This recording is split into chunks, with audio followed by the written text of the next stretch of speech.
let me get started. This is Dali Yang in Chicago. Well, unfortunately, you couldn't see you can't see the audience here. We have a packed room, maybe about more than 200 in the audience.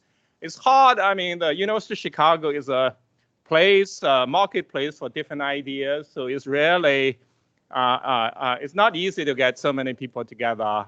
So I think, so you can see it in so obviously, there is a very strong reason why they are all here. Many of actually it's a standing room only.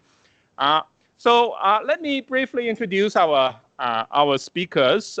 The lady in red is Emily Law, the former leader of the Democratic Party of Hong Kong, a longtime member of the Legislative Council. Mr. Henry Ho, the man on the panel in this case, is the founder and chairman of the One Country, Two Systems Youth Forum. He was formerly in the government as a political assistant to Secretary for Development, and he's also a member of the Basic Law Promotion Steering Committee. And last but certainly not least in our own region is Professor Victoria Hui, who is one of the most eminent scholars on the Chinese state and international relations and China. And she grew up in Hong Kong and has been studying a lot of issues, including actually sort of observing what's happening in Hong Kong. So we have agreed to format for the panel. Basically, we'll have Professor Victoria Hui to get started, talking a little bit about the historical background, including the umbrella movement, and connecting with her own experience, but also from her scholarly perspective on contentious politics. She'll bring us more or less up to the present, and then we'll invite the two other panelists to come in, to each of them to give their own perspectives for maybe 8 or so minutes each. And then we'll come together, and I'll, at that point, actually ask them a few questions. I have to say, I did receive, before the panel, I received a total of 30 questions already. I'm pretty sure some of you have other questions as well. So there are a lot of people who are very interested, very eager to learn. And in fact, I have questions really asking from both sides. In fact, so sort of, it's truly amazing to see those questions. So without further ado, let me turn to Professor Hui, Victoria. Yeah, thank you so much. It's just really nice to be, it is actually interesting to be on the same panel with Emily, because when I was much younger, many years ago, I was a journalism student at Chinese University of Hong Kong. And then I still remember Emily coming to give a talk. And then after I graduated, I worked for 1 year with the Kowloon Canton Railway Corporation. I was so super bored. And so then then my colleague suggested that I worked for the United Democrats of Hong Kong. And of course, the United Democrats of Hong Kong later became the Democratic Party that Emily then chaired for some time. So this is really, really exciting experience. Well, what I wanted to say also is that, so once I got into grad school, though, then I became interested in historical research. So my own research look at essentially challenges China's central claim that Confucian democratization or constitutional rights, these have no basis in China's history and culture. So when I looked at the Warring States period, then we really see the military basis of citizenship and constitutionalism and checks and balances. Not democracy, but some kind of limited government. And then I was really buried with my own historical research for many years. But at the same time, because I really, as a political scientist, I cannot teach courses on Chinese history. So from day one, I began to teach courses on revolutions, rebellions, and violent and nonviolent campaigns. And then in 2014, when the umbrella movement fell from the sky, then I began to talk to the media, and I started a blog, and I testified at Congress. And what is really interesting is that for a lot of people, of course, the umbrella movement was seen as a failure. And at the same time, though, there's, of course, a little bit of success in the sense of blocking the National People's Congress Standing Committee decision to have a very screen version of one person, one vote. So that's minor victory, but then people didn't really get what they wanted, which was genuine universal suffrage. And then another interesting lesson that people learn is that nonviolence has failed them. And so this kind of really formed the basis of what we see today. One more lesson is that, well, the last time there were leaders, and there was this multi-generational leadership. So we had the Occupy Central, Benny Tai, Chiang Kai-ming, and Reverend Zhu Yuming. And then also the university students, the Federation of Hong Kong University Students. And then also the scholarism, secondary school students who later then formed the Mosisto. So with this multi-generational leadership, the problem was that they didn't really achieve much. And so afterwards, they were all arrested and charged, and many of them have been sentenced to jail for up to 16 months. So people today, then they wanted to be leaderless. They want to avoid arrest. And then, but another thing is that I would say that what happened with the last time was not the existence of leadership, but rather that the leadership was paralyzed. Because at the time there was a slogan, we don't really want the big stage. We, every single one of us sitting on the ground, we can all make decisions together. And then a lot of people on the ground, they were like, well, we don't really like what you guys are saying. So the Occupy movement failed in a way that they couldn't decide what to do, what the next move should be. It didn't really take very long for all the tents to become all empty. But it was very hard for people to say that, well, let's just, retreat and then come back to protest every single Friday or every single Saturday, which would have been a lot more effective. But the leadership was very paralyzed and no decision could be made until the relevant forces, especially the taxi companies and the minibus companies, they sought court injunctions to have everyone evicted. So this is kind of the background to what we see, the lessons learned that are correct and not correct, that, you don't want to have any leaders, which means that now they have this Be Water movement. They are more fluid, they are more organic, but at the same time, there's also not quite anyone who can say, well, is it a good idea to turn to violence means of protest? And then what kind of objectives that you can really achieve if you begin to use violence means? I don't think the arguments that without leaders, then you really don't have any representatives to negotiate with the government. We know that the demands, the 5 demands, the government really, you guys are the real leaders of Hong Kong. You should be able to, take initiatives. But without a strong leadership, then it is a lot harder to have the kind of organization to form a strategy, to have an overall planning. Well, thank you, Victoria. So you spoke to the nature of the organization, especially because a lot of the activities, in fact, are organized via Telegram and so on. Incidentally, I do subscribe to one of the channels, so I can, from time to time, observe. But of course, there's so much information also. Well, in the interest of gender balance, I'll turn to Henry now, and so you can give your perspectives, and then I'll come back to Emily. Henry, please. Okay, thank you very much for inviting me today. I belong to One Country, Two Systems Youth Forum, a new think tank based in Hong Kong and composed of young people and scholars from Hong Kong and mainland China. Well, I think with good intention at the very beginning, I think most of us would agree that the movement has now brought Hong Kong towards a state of kind of collapse. And I think if this kind of violence continues, everybody will lose, and every Hong Kong people will further suffer. Let me talk about the very recent siege of the Polytechnic University incident first, which I think most of us are really concerned about. I noticed that most of the foreign media, actually, they failed to report in detail what happened in the previous days, right?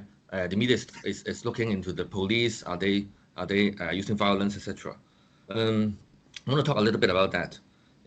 Actually, the university students, with some extremely violent protesters outside, actually have turned that campus into an arsenal. People make thousands of petrol bombs and block the most important tunnel in Hong Kong, the Hong Kong Tunnel. I think most of you, if you went to Hong Kong or stay in Hong Kong, know how important that tunnel is. And these rioters were burning the bridge between the university and the railway station.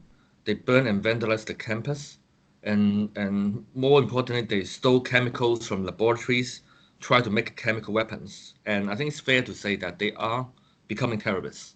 And it's really sad to know that some of them are just teenagers. And of course, anyway, this is never a proper way to do so if any of these students love their campus, because they are turning the campus into a battlefield. And just last night, we know that things are turning a little better with senior politicians and school principals, intervening. And we just know that teenagers are now allowed to leave with their school principals and parents, and they will not be arrested immediately. So together with the violent students at Chinese University, actually, many of them have used university campus as a kind of military base to destroy major traffic routes and cause millions of Hong Kong people to suffer. I think many of them spend hours to get to work and back home. In some cases, some medical services are disrupted. Patients get very difficult to go to hospitals. And I know from the internet that in some districts like Taipo, at some point people just couldn't buy bread or vegetables in the supermarkets. And is it the pro-democracy movement that we are looking for, or is it what we want? I think there are two main reasons for this movement being kind of out of control. I think the first point relates to what Professor Hui just mentioned. I think it's the lack of organization and that kind of internet-based mobilization. In Hong Kong, we use Lindang, right? LIHKG, and also Telegram for communication. And I think at the very beginning, many people may kind of fancy or romanticize this kind of seemingly direct democracy tools, right? There's no leader and everybody can deliberate and make a good decision. But it turns out that, in my opinion, it encourages no compromise, escalation of violence, and also all sorts of unacceptable behavior like bullying, cyberbullying to police and their family members. Of course, they are bullying from the other side as well. So because there's no one is held responsible for what they have done, and in particular under masks. So we have seen that this social movement is very, very different from all previous movements, including the umbrella movement, because people are turning violent, spreading hatred and vandalism towards at the beginning mainland Chinese shops and banks, and recently they just vandalized randomly, including Festival Walk. And if you know Festival Walk, which is near City University, now it also becomes a war zone, and that will be closed for weeks, if not months. So many principles that we cherished before, what we called 合理非, peaceful, rational, and non-violence, and before non-violent language, right? The kind of principles that protesters insisted in before have been violated. So is it really justified? I have a big question about that. And the second reason, I think, is the so-called no split up, right? Meaning whether you are peaceful or not, people will tolerate and support all sorts of behavior, including violent and criminal behavior. And in short, I think that means justify its ends. I think some of you may have seen the interview of Zhou Yisiu by Tim Sebastian from Germany, and I think some of you may have saw that video. And I think it's clearly that I think no sensible person would agree to the so-called no split up, meaning you can use whatever means to justify. I think it's not an excuse for government to be incapable or no response through peaceful means, and then you can do violence. I think the media has really played a big role towards this movement, and in some cases, I would call it like fake news. I recently saw a Fox News video. It talks about the so-called massacre of protesters by police, similar to Tiananmen in 1989. I was too small in 1989, and maybe Emily may comment on that later on. I think this is completely untrue. I think we have seen many violent attacks to police in recent weeks, including petrol bombs and even attempted murder. And unfortunately, I've seen with good intentions at the beginning, the movement is turning ugly and filling with violence, hatred, and lies. There were so many rumored killings by police, and I don't see any of them has really concrete evidence. And so you have one more Sorry? minute. Okay. Okay, and unfortunately, we've seen rioters so desperate to defame police by linking nearly every suicidal case with police murder. Even the family members have already denied and begged the rioters to leave them alone. Oh, okay. Finally, I wanted to conclude by saying that we should differentiate three kinds of problems: political problems, legal problems, and moral problems. The movement was started by political disputes, which should be resolved by dialogue and consensus, and majority should rule for political problems. Then it becomes violent protest, with protesters and police beating each other. To me, these are legal issues or law enforcement issues, which include the overuse of force by police. What really worries me is that now it's turning into moral problems, including attacking innocent people, including setting fire on them, disrupting traffic lights, blocking airports, etc. This kind of behavior, I think, should not be tolerated or forgiven. To me, it's kind of moral issues. So even if one person is committing, or 1 million people are committing this moral immoral acts, I think these are not accepted.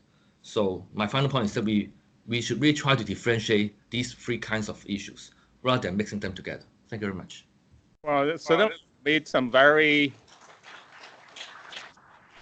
Well, yeah, there is a substantial number of applause for what the argument you just made. I do want to mention we have given our large audience, many of the audience may not have been as attentive to the developments in Hong Kong. So please do try to keep that in mind as you speak. And of course, Henry has made some very strongly worded arguments and practically charges. So I think I don't need to say anything more. I'll turn over to Emily, please. Yes, thank you, Professor Yang, and very happy to be talking to the teachers and students of Chicago. Well, you know, this thing has been going on for now, maybe coming to six months. Nobody would have guessed that Hong Kong could degenerate into this state. Hong Kong used to be one of the safest and freest city in the world, underpinned by the rule of law and an independent judiciary. And the irony is, we have no democracy. The chief executive, the head of the executive authority, was chosen by a committee of 1,200 people drawn from the business and political elites. In the legislature, we call the Legislative Council, at which I served for a quarter of a century, half of the members are also elected by limited franchise. But the level of freedoms and personal safety, the rule of law we enjoy is much higher than many countries in Asia and elsewhere, which have periodic democratic elections. Now that's Hong Kong. That's the Hong Kong we love. But in the last few months, it's completely changed. And I can tell you, my friends in Chicago, Hong Kong people are very, very worried, very concerned. And as we speak, there are still hundreds of people trapped inside the Polytechnic University. Some of them came out earlier today, and many are under 18, younger than many of you students. So what forced them, what propelled these kids, these youngsters, to take such drastic actions? And in the last few weeks, I've been speaking to, I've lost the number of so many international media. And I tell them, Hong Kong people, of course, at first, we did it to oppose the extradition bill, which could send Hong Kong people for trial in mainland China. And why are people so fearful of that? Because over there, it's complete lawlessness. It's whatever the Communist Party said. And I speak to you today as someone who still cannot travel to mainland China. I've been banned for 30 years, my dear friends. And many members of my party and others, and many youngsters have all been banned. They would not allow us to go. So that's the situation. That's the fear which propelled 1 million people to take to the streets on the 9th of June. Totally peaceful. That's our tradition. On July 1st, 2003, more than 500,000 people took to the streets. Not a single bottle was broken. And almost no police officers were in sight. So that's Hong Kong. But what happened after the peaceful march in June? Carrie Lam, the chief executive, came out and said, Hong Kong people have different views. We will proceed to the vote in the Legislative Council in 3 days' time, although there has been no scrutiny by a committee of the legislature. And the pro-Beijing camp, of which they have a majority in the council because of the unfair electoral system. They say, Kerry, go ahead. We give you the votes. Go ahead. It will be passed.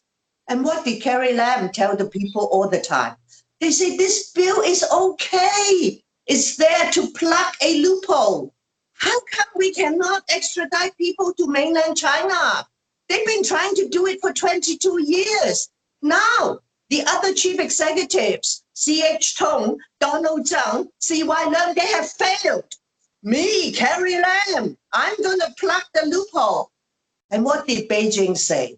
Yes, we wanted this for many years. And we've got 300 fugitives from the mainland hiding in Hong Kong, of course, with billions, hundreds of billions of dollars. We want them back. And Carrie Lam, of course, want to please President Xi Jinping. So she wanted to plug the loophole. And what did our former governor, the last governor, Chris Patten, say? Patten said, that's not a loophole. It's a firewall. We set it up there to separate Hong Kong from mainland China. So my dear friends, so that's what started it off. Peaceful demonstration. So Professor Hui should remember, we still believe in peaceful demonstration. Then, of course, a few days later, when they tried to force a vote in the council, there were clashes. And then the rest of, as they say, is history. They storm into the Legislative Council complex, and the police, what did they do? They withdrew. They did not stop the storming. They did not arrest the people. They withdrew and allowed them to wreak havoc within the complex, to damage it. And some people drew the graffiti on the wall of Lechko, saying what? It is you who taught us peaceful protest is useless. So, my dear, who are the culprits? Today, there are many people using violence to demonstrate. I do not support it. What we did, as Professor Hui said in 2014, was demonstration with peace and love, non-violence. And what did we do? We said we are prepared to take responsibility. I am taking part in an illegal assembly. In fact, in my long life, I've been arrested 3 or 4 times. And if they charge me, they still have not yet said it will not charge me. If they charge me with taking part in illegal assembly and take me to court, what will I do? I will plead guilty. I will not contest. That is civil disobedience. That's the method that we want to use, like Mahatma Gandhi. You may say it doesn't work, but I tell you, millions of Hong Kong people still believe in it. When you ask, how come there are these violent protests? Yes, there are those who are forced by the Beijing and the Hong Kong government to use violence because the police are even more violent. That's why we demand an independent commission of inquiry to find out, not just to target the police, no, but to look at everything. How come it blew up? Why are we facing the biggest crisis in Hong Kong's history? Who are the culprits? And what lessons should be learned?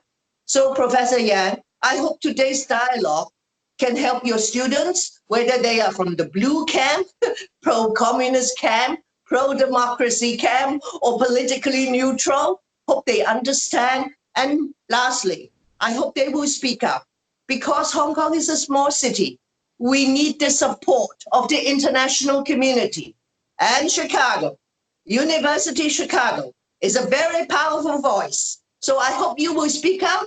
not necessarily just to support us. You speak out for what you believe in. And that's what I think universities teach students to do. Thank you very much.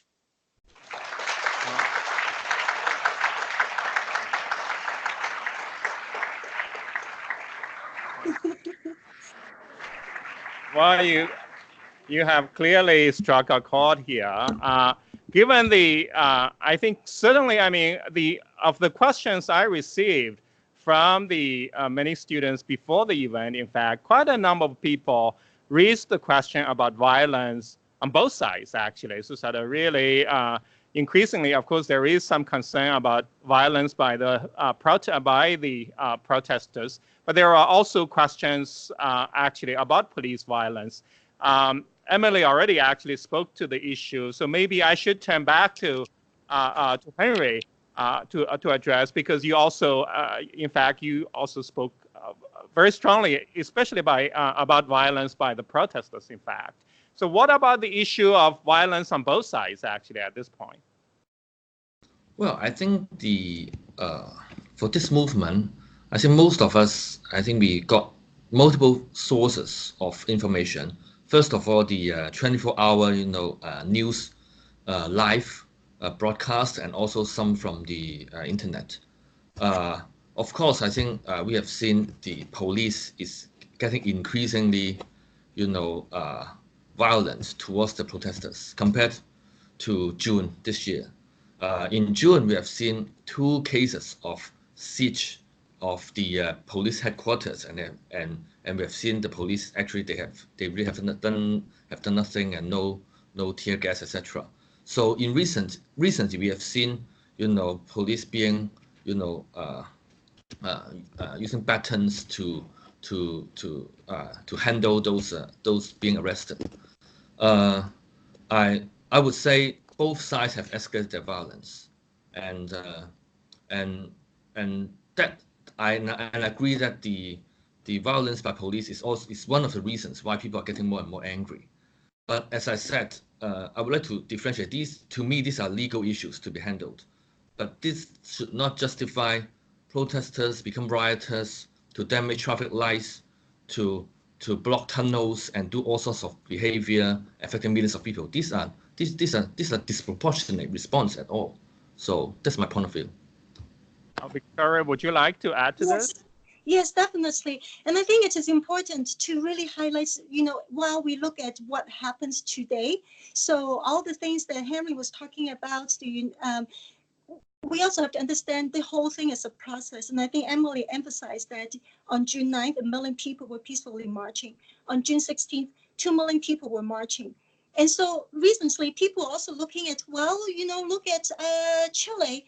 They protested for a week or so, and then the president decided to completely reshuffle the cabinet and change policy. You look at Bolivia, they protested for a week, and then the president fled the country.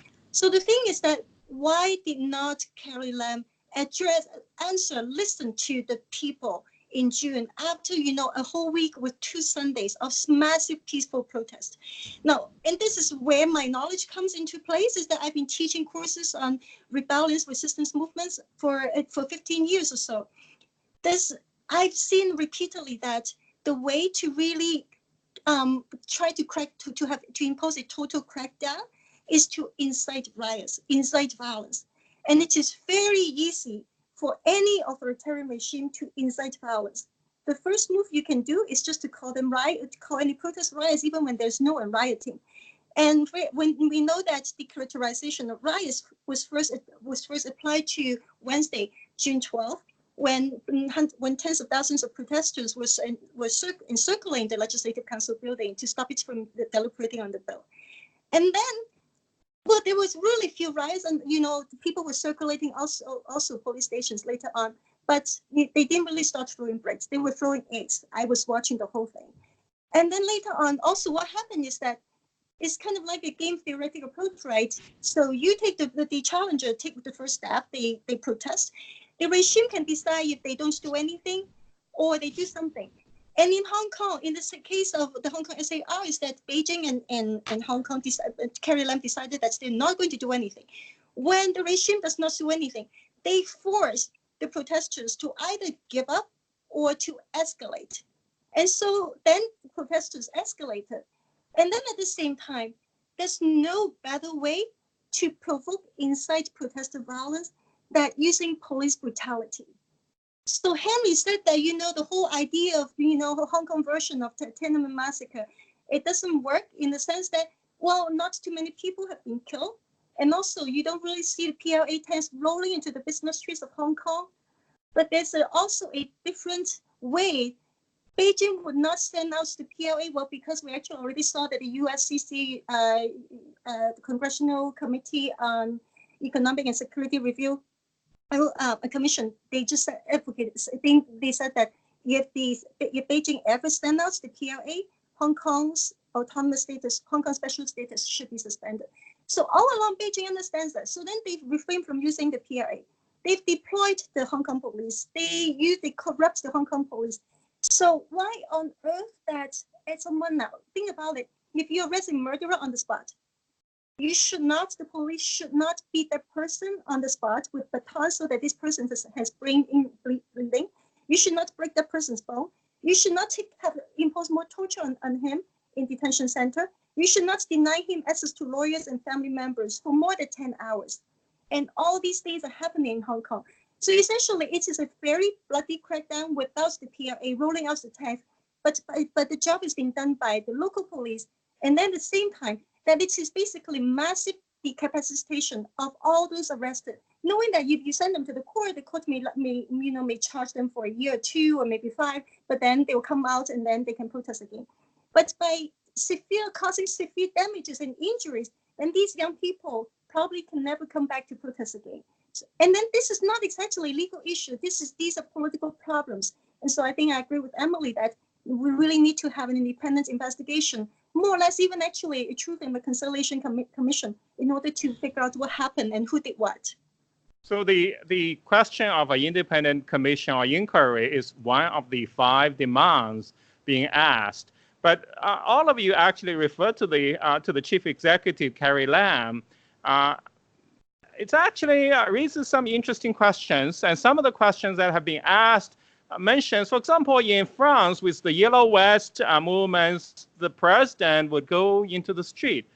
So tell us a little bit, I mean, especially for many people in the audience, they don't know who this almost like an Iron Lady now is. Who is Carrie Lam? What do you understand to be that she seems to be so tough? She's not showing up, she's not making, in fact, she's been steadfast in refusing to compromise in many ways. Emily, why don't I start with you, given that I'm pretty sure you've had interactions with her. Well, of course, I've known Carrie Lam for several decades. And I think one reason that she was so stubborn was that ever since she became chief executive in July of 2017, she had survived a number of mini crisis problems, like the disqualification of legislators and disqualification of candidates for election, interpretation of the basic law by the Standing Committee of the National People's Congress in Beijing, and then legislation on co-location of immigration and customs facilities in Tsim Sha Tsui, the heart of Kowloon. And so these are all very controversial things. And some even argue they are in breach of the basic law, which is our mini constitution. But these things happen. And we did not see big marches. I don't think we ever saw a march of, 100,000 or so she was very emboldened. And to use one saying, she thought she could walk on water. She said, I have survived all these. Well, this bill is peanuts. Plus the fact that the pro-Beijing camp, those what we call the rubber stamps, or the yes men and yes women in the Executive Council and the Legislative Council, all said, go ahead, Carrie, we give you the votes. If you take it to the Council, the bill will be passed. And then, of course, Beijing said, yeah, we needed it. We wanted it for 22 years. Come on, get it done. And the bill, of course, was triggered by the homicide case in Taiwan. But Kerry wanted it not just to solve the Taiwan problem, but also for mainland China, Macau, and all the other places that Hong Kong had no extradition agreement. So I think that is the context. So she thought she could, if she tough it out, and she got the votes in the council, and the people will swallow it. She said, don't worry, there's nothing wrong. Let me pass it. If I pass it, you will know it's no problem. She kept telling the people. And after all the chaos, and she came out, she refused to admit it was a mistake. She said the intention was still good. If you ask her today, she will still tell you that. And the only mistake the administration made was they had underestimated the anxiety, the fear of the people. But as Victoria said, you have so many people marching. And Chile, look at Lebanon, look at Bolivia, other places. You march, you protested a week, then, something big happened. But in Hong Kong, she did not do it. She's very stubborn. I think initially, if she had insisted on withdrawing the bill, but she has to overcome the objection of the pro-Beijing camp because they had been supporting it for so many weeks. And suddenly she decided to jerk the rug from under their feet. They must be very angry too. But if she insisted, hey, people have spoken, let's call it quits, I think the thing would not have happened and Beijing would have accepted it. But when she allowed the whole thing to explode, and she disappeared for weeks after the initial big march. So Beijing will say, okay, let's be tough. Don't give in. So she is a sinner for 1,000 years.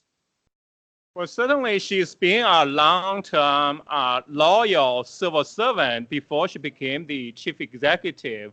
So what is she looking for? So it appears, based on what you just discussed, actually, her eyes, she's seeking to please certain people in a way. What is she looking for in terms of future and so on? Maybe Henry, you can help us with that.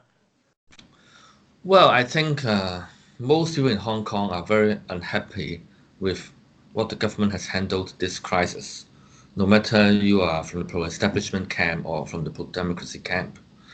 The chaos now we are experiencing is really unprecedented. Obviously, the government has done too little too late. The withdrawal decision was made 3 months after. Although, to me, I think, the suspension and withdrawal have no big difference, but as the trust towards government is really decreasing. And so the government has obviously responded too little and too late. But I still would like to go back to the point that the movement has now moved into a very dangerous situation, because we all know that all social movements, you are fighting for justice. You need a kind of moral high ground in order for it to sustain and in order for public to support. But if we allow this kind of violence, I'm not talking about violence towards police, but I'm talking about the disruption to people's lives, violence to innocent people or those who have different views. We've seen the case of setting fire on one person who are just disagreeing with what the black people say. That would be a really kind of total disastrous situation. So to me, I think the way out is to resume the dialogue. Carrie Lam has done one episode of community dialogue in late September, but then as the violence escalated, the work has stopped. I think we should still do it. We can go to the 18 districts. The protesters, they said they are going to do violence in 18 districts. The government can still do the dialogue in 18 districts, no matter through the internet or town hall meetings, whatever, to really listen to the people. I think including the people who were badly affected by the riots. And I think we should kind of walk on both legs, not only cramping down the riots, but the dialogue is important. And I think we should insist on that.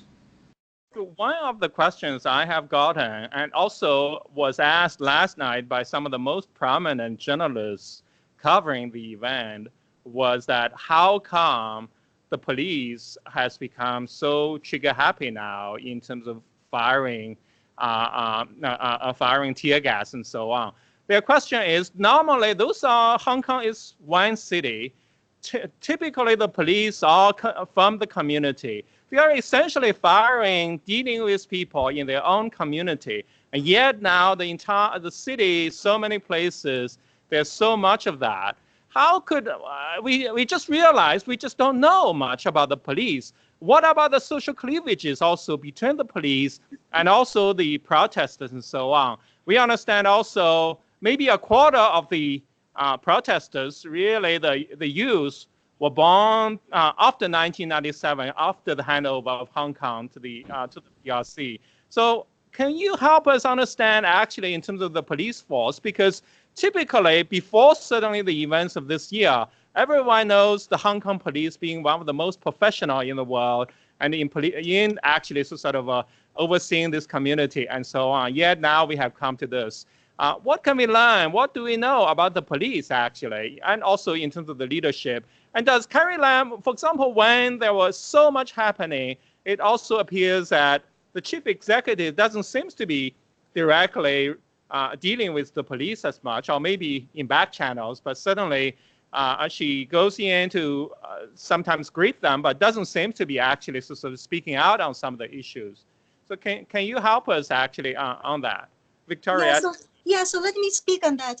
I also really want to remind everyone that this again is another process, because when I was little, I remember my mom telling me to call you to get help from police uncle, police auntie.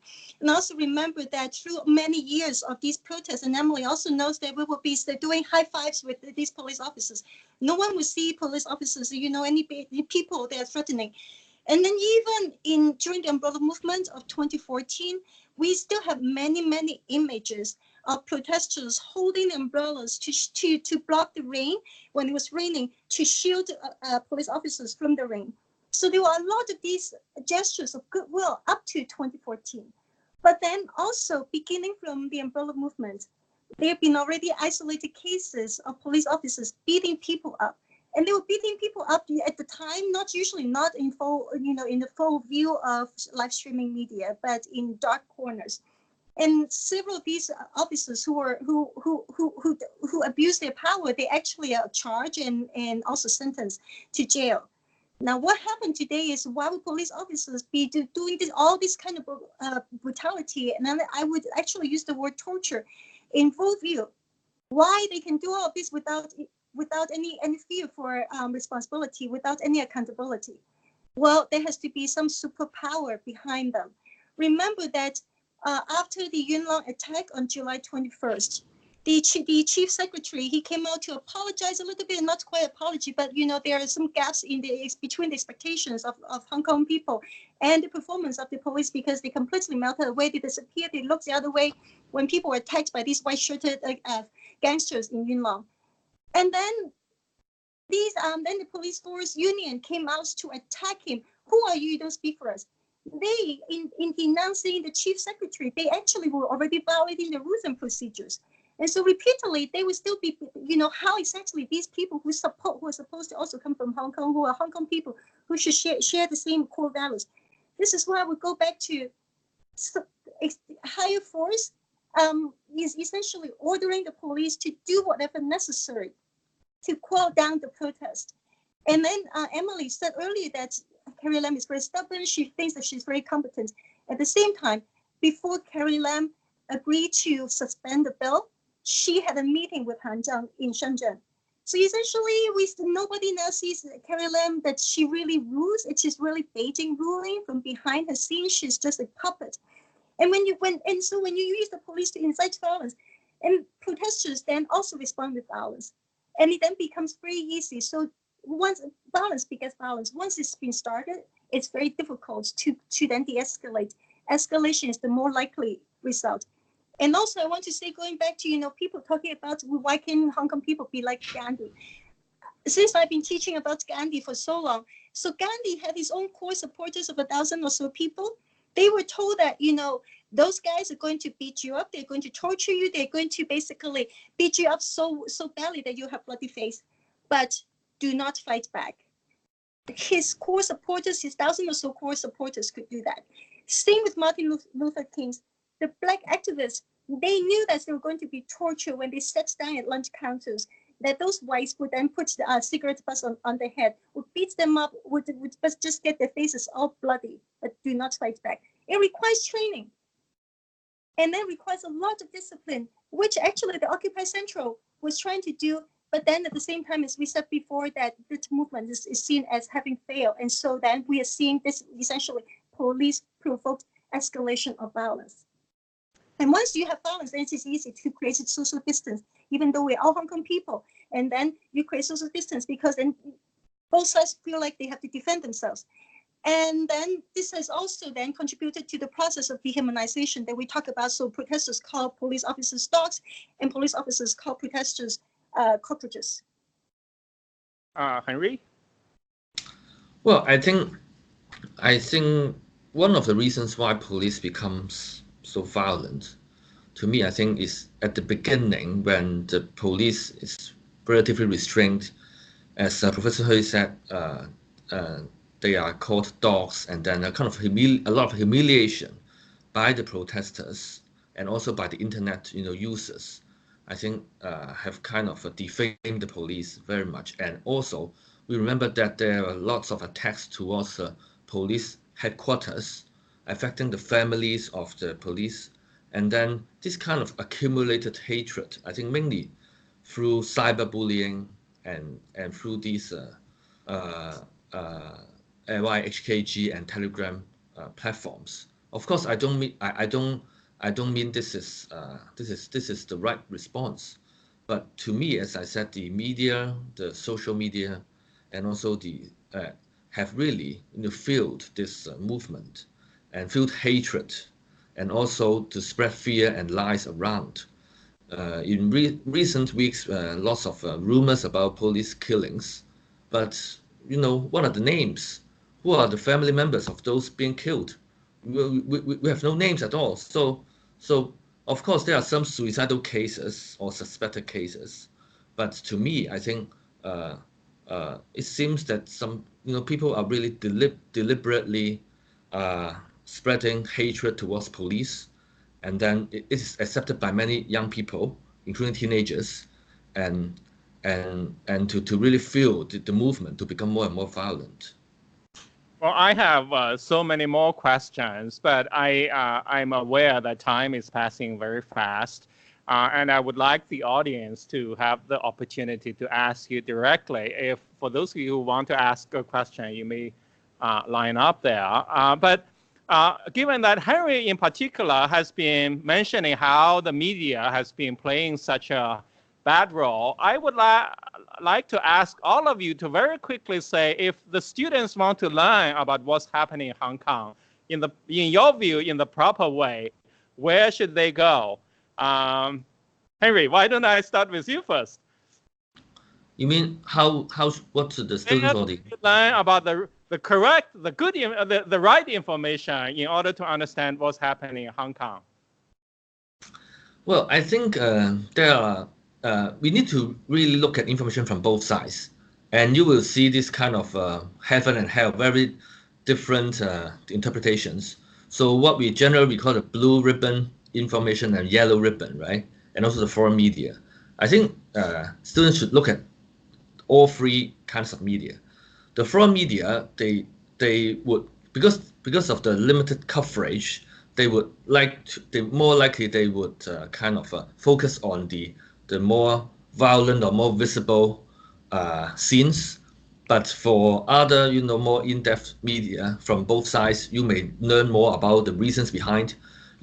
Some people really hate the police, but I also know friends who really support police, who donate a lot of money and all the materials for police because they know they are being attacked by throwing kind of damaging liquids, etc., poisonous liquids, etc. So really need to look at both sides. Sources? Pardon? Can I ask you to give a name or two of the kind of sources you would go to in particular to better understand what's going on? I think that I think I won't name here because there are too many. I think just look at as many as possible, with limited time, of course. Well, our students are very busy also. So, Emily. Yeah, I think I agree with Henry. You have to get your information from different sources.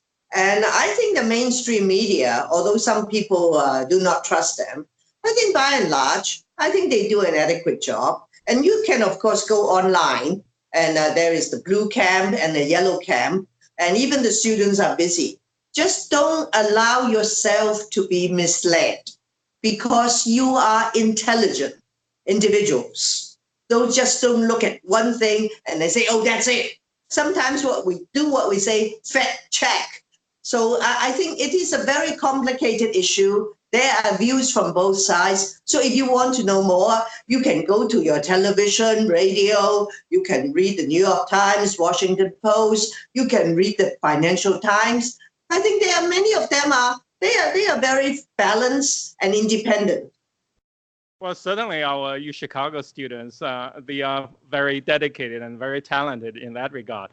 I have a line of people. Victoria, please. Yeah, so I do have two sources that I particularly like. If you read Chinese, I particularly like Hong Kong Citizen News, 中新聞.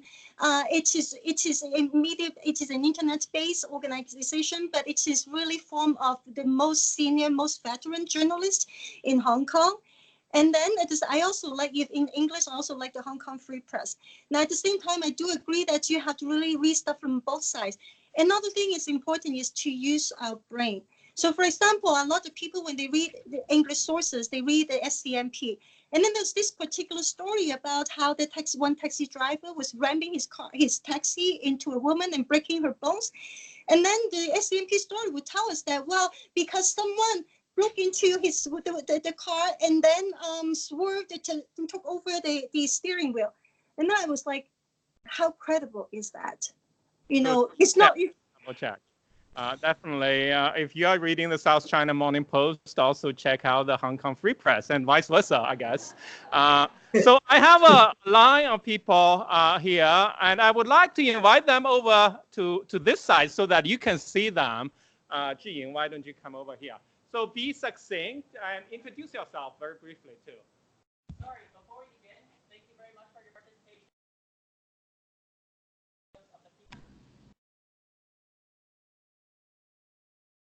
Thank you for being so thoughtful.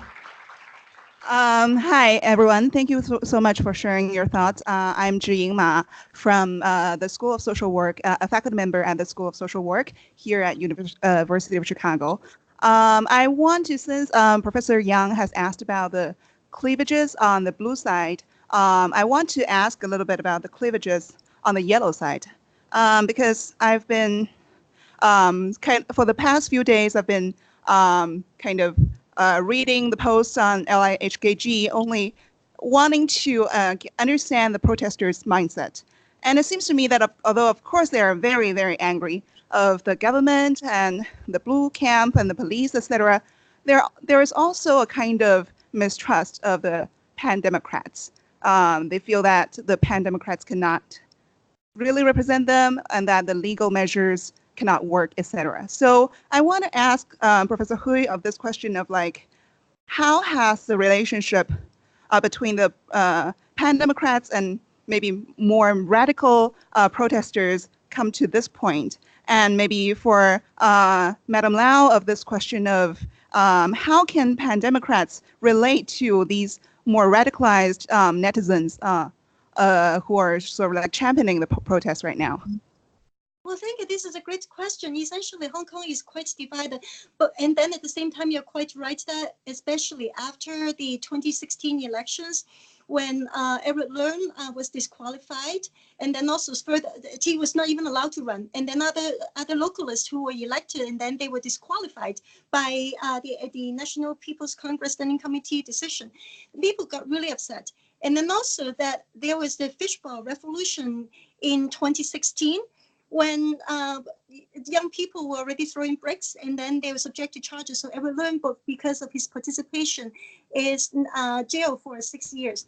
And then, so this has created this cleavage. And also earlier when I mentioned that, there were people were talking about they didn't really trust the big state during the umbrella movement. So that's another thing. So these days, then before the beginning of the anti-extradition protest, you're quite right that a lot of the young people did not really listen or trust the pandemics.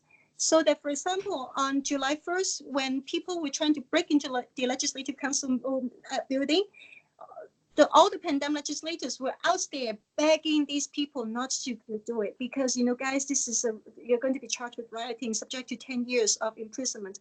But the young people did not listen. Almost like, and then later on, the same thing at the airport on August 13th. So this is essentially, you're quite right. And I would say that the young people already got radicalized by all the actions that happened between the umbrella movement and all the disqualifications and growing encroachment of Hong Kong's freedom and autonomy. And yet what is surprising is that now even the pandemic or even the very moderates among Hong Kong citizens are all behind the protest. They all agree with the 5 demands. And so why is that? And then also the Henry earlier said that, that the Wally Fei, that those who insist on peaceful protest should not really support the more militant. Well, the thing is that violence backfires. The side that wills more violence suffers from more backfire. Because the police have been so brutal, this is why that's then driving even the normally moderate people to agree that, well, yeah, nonviolence has failed us, and therefore what can we do? Emily. Well, of course, we understand that some young people, maybe the more radical people, do not like the Democrats, do not like my party, but that's democracy. We have diversity.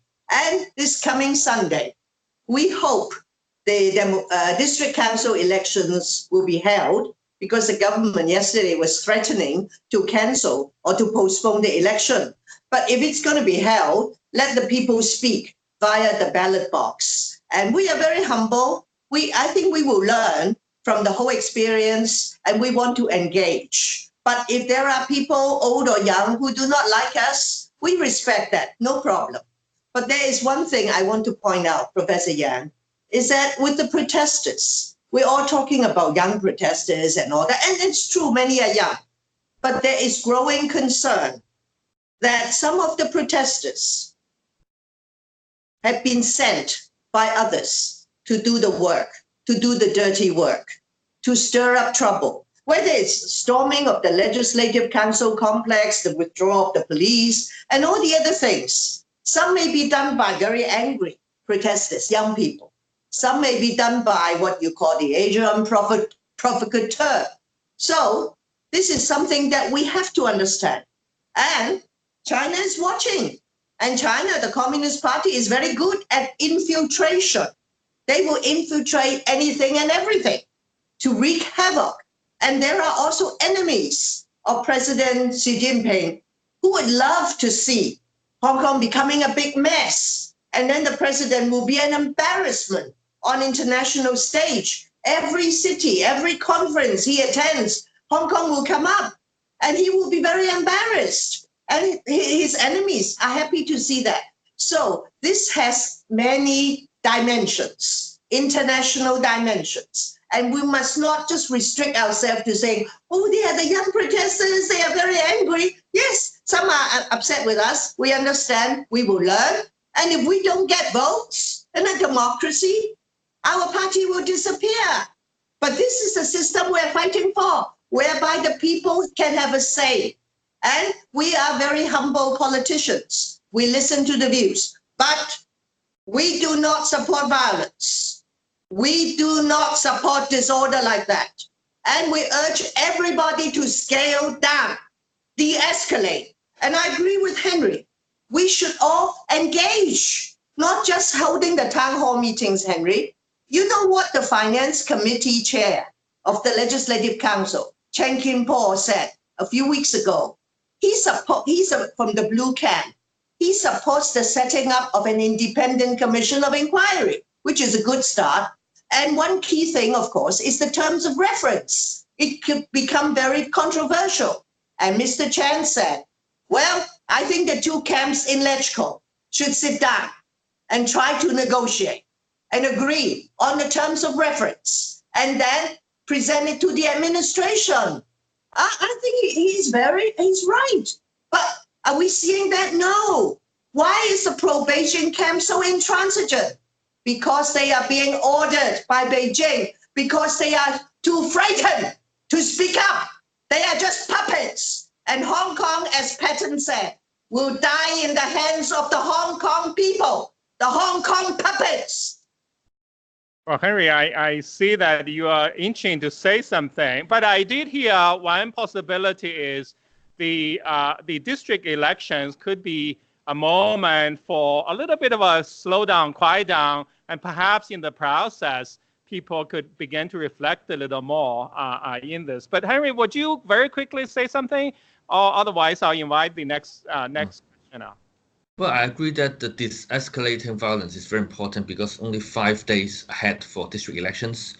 Well, I really support kind of stop fire, the protesters, or can we have somebody to say, let's clear the streets for like 1 week or 2 weeks, and then let the people or senior politicians, like what we saw Zhang Yuxing yesterday, to really step in and to promote a better environment for dialogue. I surely support that. Thank you. The next. Please do introduce yourself.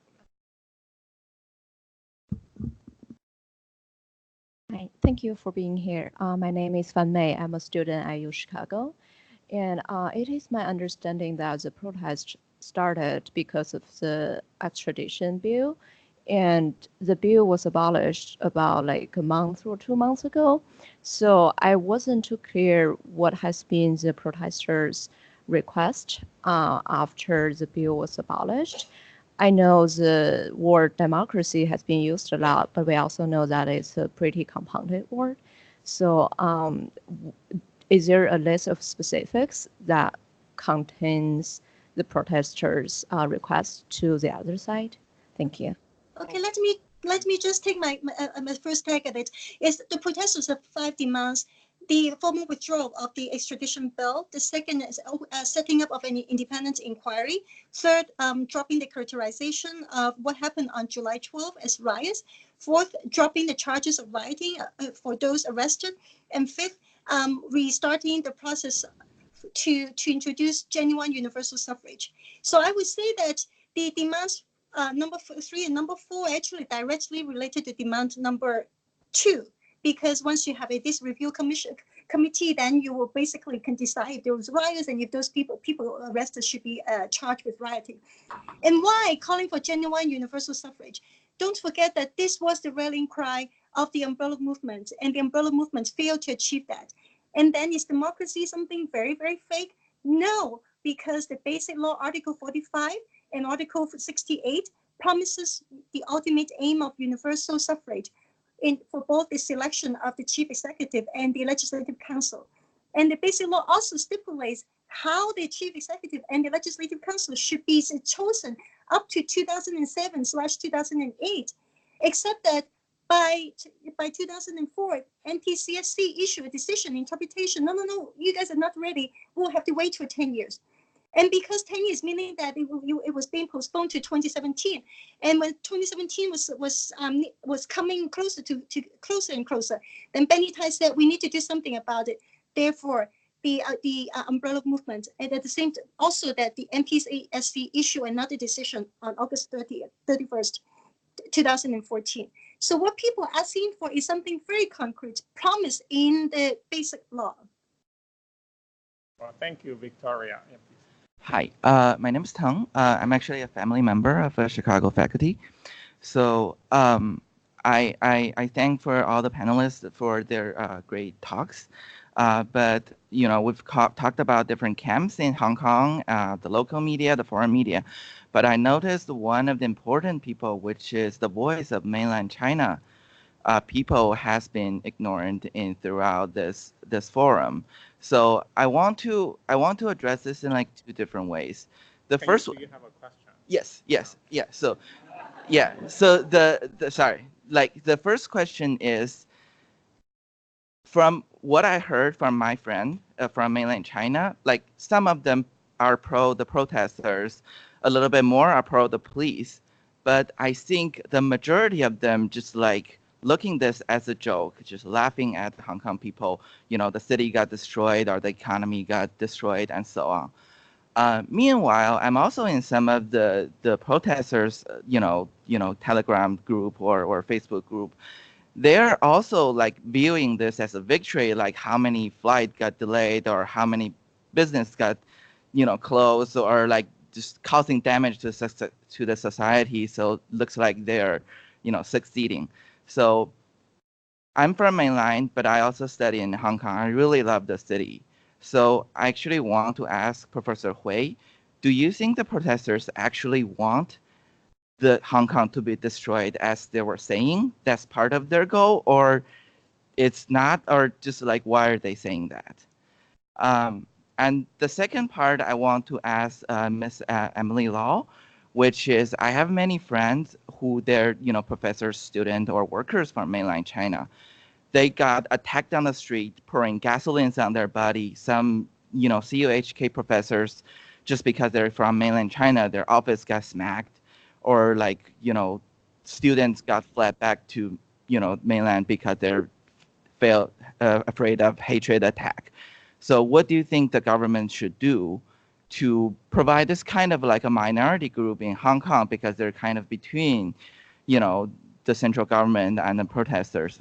What do you think the government should do to make sure they're safe and, make sure Hong Kong is still the inclusive city that I've known?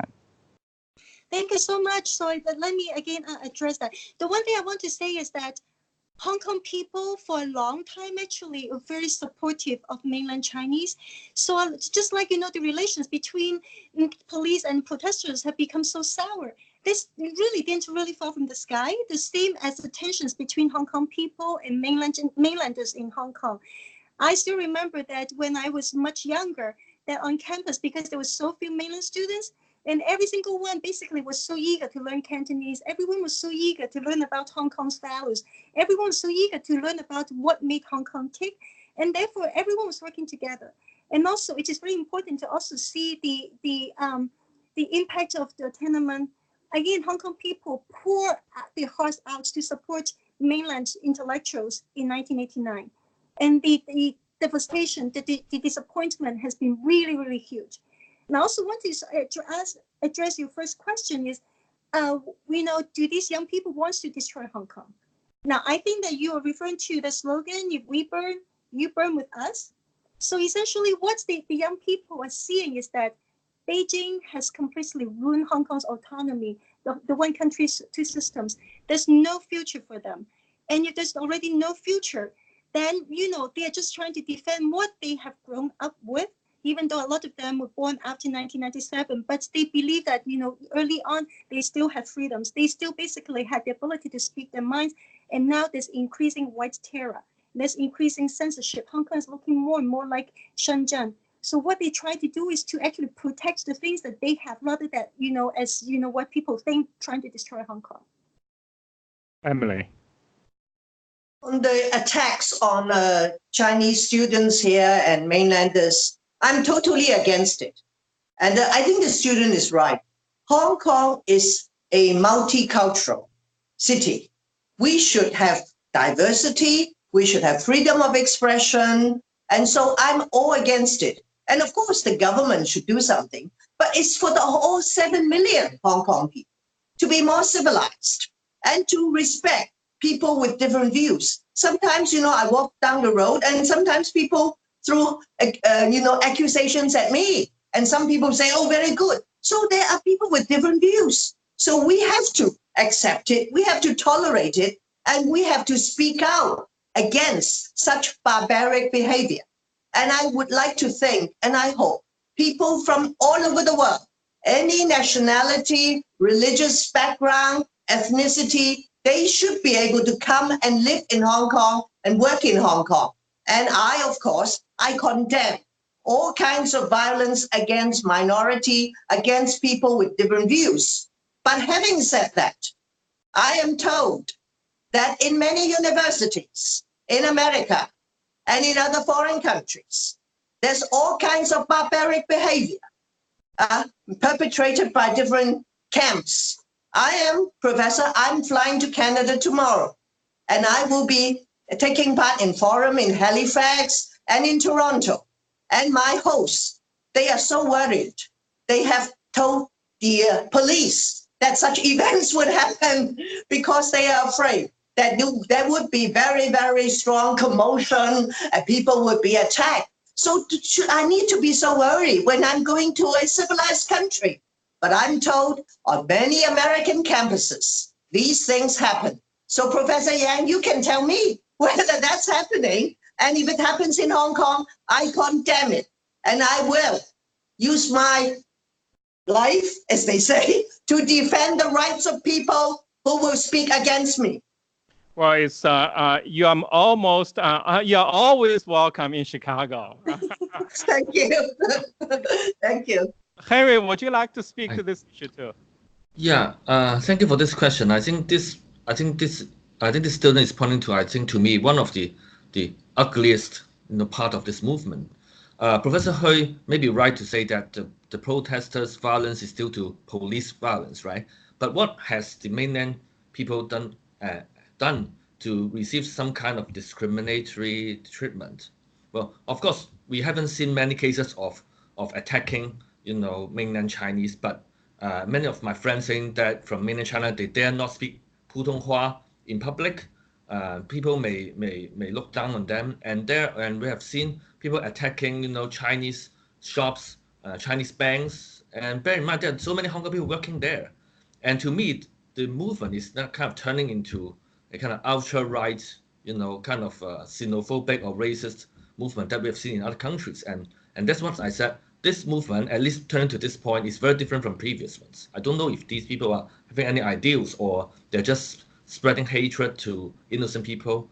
And we all know that, to me, I want to add one point, where Hong Kong has many problems, shortage of land, housing problems, etc. But for many of these problems, the solution also lies in mainland China. And is it really feasible to really cut away from Hong Kong to mainland China and attacking mainland Chinese people or students? I don't think this is the right way to go. Well, Henry, I must say that Hong Kong people are angry with China's interference in Hong Kong affairs. That's why we fear one country, two systems would collapse. But still, I do not support attacks on mainlanders. But Chinese government and the Chinese people should know why there is such hostility, anger, and fear. So China must do something to address the people's concern. But I repeat, I do not support attacks on mainlanders. Well, thank you for that expression of sentiment. We are running out of time. What I would like is to invite the next 5 people in the line to each ask their question, and then you can pick and choose in making an answer and final statement. Last 3, only 3. Okay, sorry. You see, I'm a puppet in this case. So, so only 3. Okay, sorry about it. Hi, my name is Adrian, and I'm a graduate student from the School of Humanities. So my question is, first, thank you for speaking. Dr. Ho talks about the interior side of how Hong Kong should deal with the situation, and Ms. Lau talks about how exterior, the international should respond. My question is, let's look at in a future tense. So my question is, what would happen, as in what will be happening in the aftermath of the events in terms of the culture that Hong Kong people now have built, and the constant police brutality that's happening in these events? And also, my question also focuses on, without a justice system that the people can trust and have will to obey, what should the people in Hong Kong do? What can also be done from the international perspective or even from reformation internally? I acknowledge that the High Court just ruled the mask ban as unconstitutional on Monday, but I truly do not think that such action from the legal side helped clear up the tension, especially given the ruling came untimely when the police has been using extreme and excessive violence on some university campuses since last week. And fun fact, just less than an hour ago, the government just appointed the new police commissioner. So, and that person has been controlling behind the scene of all the violence. So thank you. Thank you all for coming to University of Chicago for the panel. And my name is E, and I'm a graduate student here at UChicago. So first, I got a question for Mrs. Lau. Again, regarding the 5 demands. So as we know, one of the demands is to set up the independent inquiry against police brutality and abuse of force. But another one is the amnesty of the arrested protesters. I believe the majority of them maybe are peaceful or arrested wrongly by the police. But I firmly believe that there'll be some of them that are arrested for a reason that they've committed crimes. So if the government do fulfill the 5 demands, then you're essentially putting the police and the criminals one above the law and one escaping the rule of law. So don't you see that as like a sort of a violation of the rule of law that Hong Kong people and international community treasure so much? That's my first question. And my second question is... Only one, please.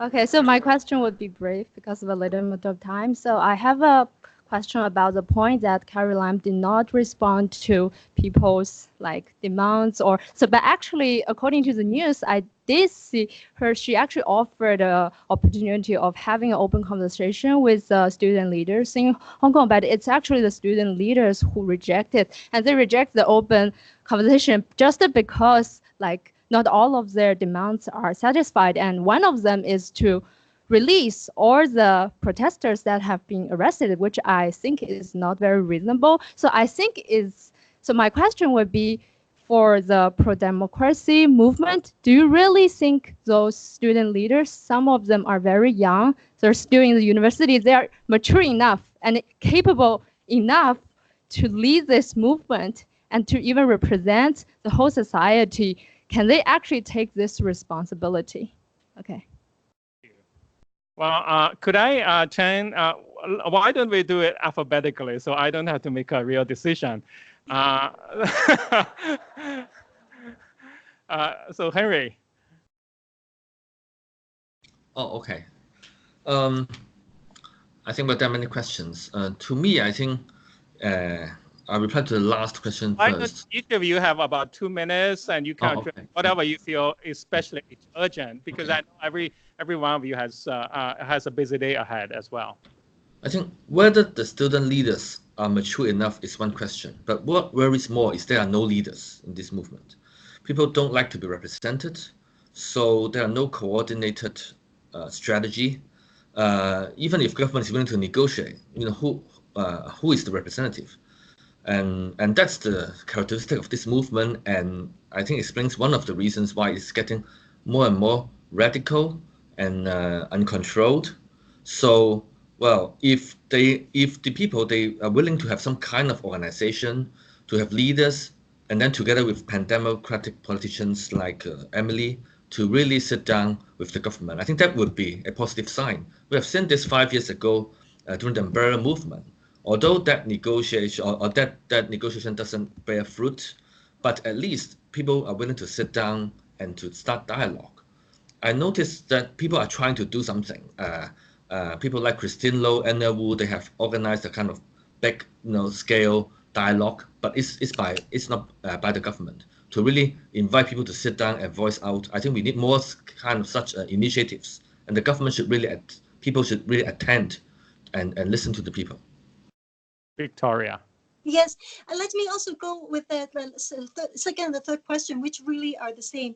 do you really need to have, negotiation with students to resolve this crisis? I don't think so. Now, the reason why the students refuse to have any closed-door dialogue with Carrie Lam, for example, Nathan Law, Alice Chow, the Federation of Student Union, who were on the stage in 2014, they came out and said, well, we negotiated with Carrie Lam the last time. What came out of it? Nothing, except our sentencing in jail. And so this is why today's young students don't really want to get into that again. And then another thing is, do you even need to have these student leaders to negotiate with? As I said, I think before, is that the leaderless nature of the movement is no obstacle to resolving the crisis. The 5 demands are very clear. And then the second one is very easy, in a way that, just open an independent investigation. You don't really need to have, negotiation with student leaders. And the reopening of general universal suffrage is also something the government should do. They should have done, in 2007. They should have done it in 2014. So now it's really late for them to really do something about it. And then another question about amnesty, does that violate the rule of law? So the first thing is to have independent investigation. And then we know, are these riots, and how, if they're riots, how did they come about? If Carrie Lam admitted that she had made a mistake in introducing the extradition law, and if people stopped her from, deepening the mistake, why would they charge with rioting? But at the same time, I think you're quite right that those people who actually have really broken the law should really be subject to justice. The problem, at the same time, it goes back to why so many of the Helifei and the peaceful protesters are still behind the more militant ones, is because there's no justice against police brutality. The police themselves, they should follow the law, and they have actually violated the law, beating people or subjecting people to torture. And then also, what about the white shirted thugs who have also been beating up people? And there have been many cases of attacks. And why these people are not subject to justice? So justice means that you have justice for everyone, and not just arresting those in the opposition, and then sheltering the people who are pro-regime. And the first question about the future, I would say Hong Kong, in order to restore to normality, requires nothing less than not just actually even an independent investigation, but even a Truth and Reconciliation Commission. I don't see this from happening because the police are completely against it, because they are the first people to be charged. This is also why we can follow the 1967 model. What happened after the riots in Hong Kong, the anti-colonial riots in 1966-67, was to grant an amnesty to police officers as well as protesters. That's one possibility. But another thing is that I heard that the Senate is going to pass the Hong Kong Human Rights and Democracy Act either tonight or tomorrow. And then the Senate and the House are going to really harmonize the two versions. If nothing else, if we cannot get Carrie Lam to do anything, if we cannot convince Beijing to do anything, we cannot police officers to subject themselves to independent investigation, then maybe international pressure, international sanctions provide the only answer. Thank you. Emily. Well, the protesters say this movement has no leader, no platform. But of course, there are politicians here, there are political parties, and I do not support this business of having no leaders, no organization. If you really want to get things done, you need to have leaders. You need to have organization. And of course, the leaders, they run the risk of being arrested or even being assassinated. That's what happened in many places. But you cannot say, oh, no leader, nobody represent me. So I think, now, what happened in Chile? In Chile, when the protests and the demonstrations took place, what did the president there do? He immediately invited the leaders of the opposition parties to have discussion. And now they're talking about amending their constitution. And in Hong Kong, the protesters, some of them may say, well, no leader, no organization. Fine, fine. I use the internet to get people to come and take part. But it's the administration. It is the Hong Kong government and the Beijing government who refuse to engage with the opposition parties. So the protesters say, oh, you don't represent us. Carrie Lam and Xi Jinping said, oh, don't talk to the opposition parties. So there's nobody to talk to. But if they want to, they should reach out to engage, because these people are in the Legislative Council. although they are in a minority because of the unfair electoral method, but they are put there by the voters. So I want your students, Professor Yang, to understand that, okay, you be water, you have no organization, fair enough. But I think for things to really work, we need to have organization. We need to have leaders. If you don't like them, you can vote them out of office.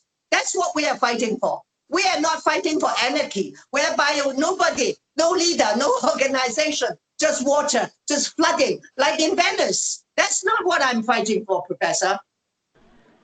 Thank you. I do want to mention, given the complexity of the issue, there are a lot of issues we haven't actually touched on, the role of the Hong Kong garrison. In fact, a number of distinguished people emerged and got onto the streets last night to get near, went into PolyU and played a leadership role, I think, recently. And also, of course, the leadership on the mainland, and of course, the US-China trade relations is also a very important factor.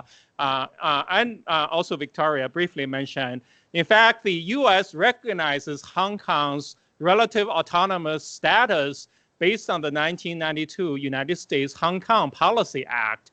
And that is being actually reviewed at this point by Congress. So there are a lot of moving parts, and I encourage you to pay attention. And of course, if you want to act, whichever side you're on, of course, you can contact your friends and your friends' friends, politicians and others in many ways, certainly.